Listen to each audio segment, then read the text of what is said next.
All right, welcome back to the morning meeting. I want to take a moment to explain a phrase that I've been using throughout the week. I started it actually on Sunday night on the radio. It's corporate communism, and I've been using it in two very specific instances. First, with health insurers who use the government to protect themselves from real competition. We're all watching this play out in front of us. You probably know this. If you don't, they are the only American business, along with Major League Baseball, of course, that's completely exempt from the Sherman Antitrust Act. They also have major lobbies in Washington preventing any form of choice. We saw what happened to Senator Wyden's efforts to create choice for everybody on the exchanges. Just natural competition. Forget the public option. No. And then there's the banking industry, the beneficiaries of a ongoing $24 trillion taxpayer-funded bailout that supports the entire system. $24 trillion. Not that we may not get some of that money back. We may get a lot of it back. But that is national capital that is being sucked into a broken banking system at the expense of the rest of our country. They continue to use too big to fail as blackmail to the taxpayer in order to get them or us to provide them with our tax money. My phrase corporate communism, I know, makes some people uncomfortable. Some argue it's just an easy insult, but let's be very clear. I use it with very specific meaning. It is a system that takes resources from the citizenry and redistributes it to a tiny elite. I use the phrase corporate communism because I cannot find an other way to more accurately convey what is happening in our nation today.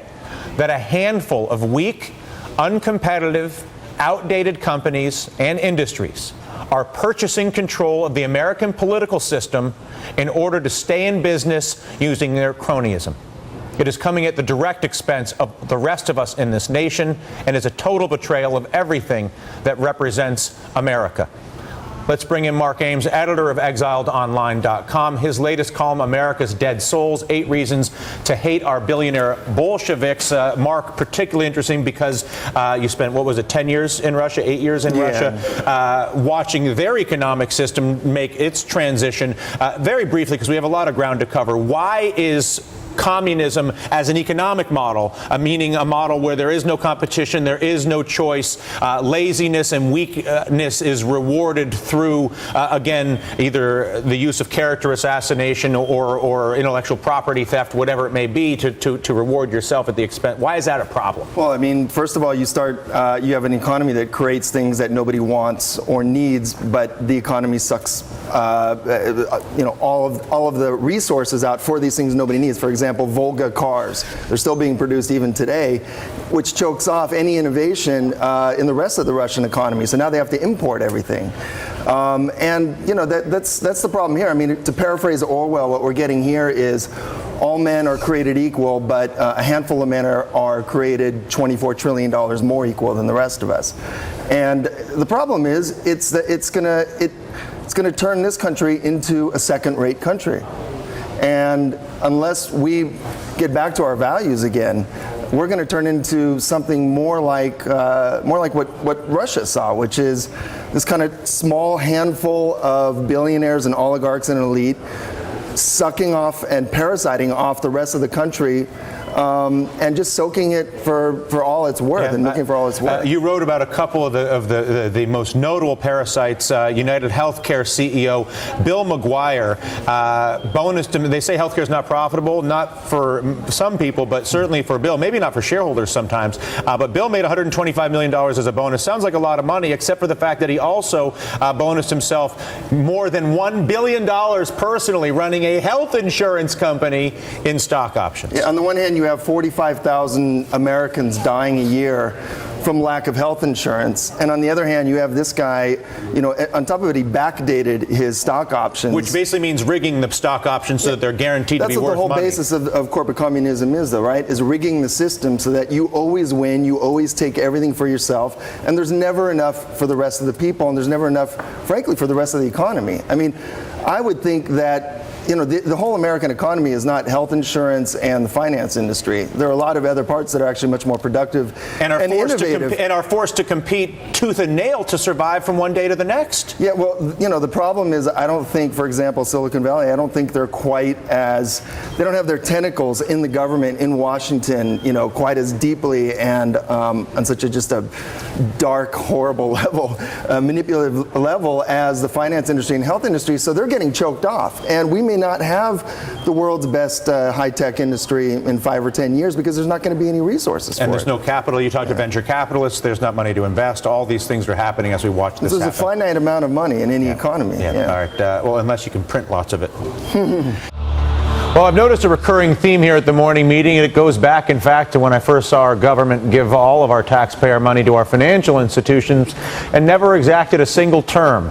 In fact, never even expressed a real ability to reform the system that stole all the money. Systems that are broken, outdated, and simply out of order. Those that facilitate the very corporate communism we rail against here on this program. And we see proof of those broken or outdated systems every day.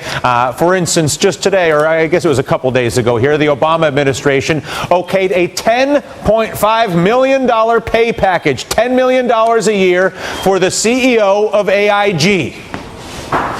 Newly appointed pay czar. The fact that we have a pay czar as opposed to restoring risk, reward, value, compensation so that you don't have a czar deciding who makes money is already insane. Anyway, he was expected to cut executive salaries on Wall Street, but gave $10 million a year the green light at AIG, the insurance company, which is the one that sold all the credit insurance with no collateral to steal all of our money. $250 billion in bailout money, and they're a huge beneficiary of the few trillion underneath them. Many don't think they'll ever be able to pay back that $250 billion. The Treasury Department saying that Ben Moshe, who's the CEO, that the decision was based on details of the CEO's previous compensation and pay comparisons with other leaders. Now, here's the thing. After the $180 billion in taxpayer funding, AIG is, for all intents and purposes, a government institution that is supporting our banking structure. It's a government company. We pay the President of the United States of America $400,000 a year to administrate the entire United States of America. Ken Feinberg is telling us, the Obama administration is telling us, that we cannot find a single individual, capable individual, to administrate the disaster, the fraud that is AIG on our behalf without paying them $10 million per year. I'm not saying CEOs shouldn't make a lot of money if they actually create value. But if you're administrating a vehicle for generational theft, why are we paying you $10 million to do that? Anyway, pour some more cash in the Goldman Sachs money pit while we're giving money away. A mining company that is owned by the investment powerhouse, of course, itself a government-subsidized institution for a lovely period of time and a huge beneficiary of all the subsidies for all the other banks that would otherwise fail. Well, they got an extra $3 million from the taxpayer. Representative Jerry Lewis inserted the earmark into the House Defense Appropriations bill, calls it a security concern. Funds would go toward mining rare minerals used in military weapons. Of course, the money goes to Goldman Sachs, but the taxpayer will pay to protect the asset. We wouldn't want Goldman to have to foot the bill for a project like that, particularly as Goldman's now profitable again. It looks like they'll actually have record profits. We'd hate for them to have to kick $3 million in for their own assets, particularly when we delivered $60 billion to them with no terms. We reached out to Goldman. They had no comment on that one. And then finally, a new Newsweek article asking an important question: why 1 year after the financial meltdown that still has the U.S. taxpayer providing the use of $24 trillion of U.S. capital, there's been no reform whatsoever.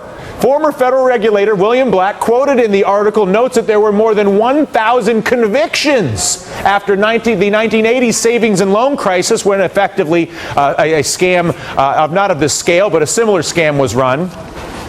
In this case, we have not only no convictions, we have zero indictments since the collapse, as people sit with hundreds of millions of dollars stolen from the taxpayer, risking our money and bringing the entire system to the brink of collapse. He calls the reform proposals analytically bankrupt and unlikely to prevent a future crisis. Yes, in fact, now many of the financial institutions, let alone our government, are bigger than ever and certainly too big to fail. So what's the fix? Fix is call or write your elected officials and tell them you will not stand for this. If you need help finding your elected official, go to our website. It's dylan.msnbc.com and click on the Heed the Call link. It will help you find who your representative is, and you can send them a note and express your point of view on the use of your taxpayer money in this country. Again, dylan.msnbc.com. Click on Heed the Call.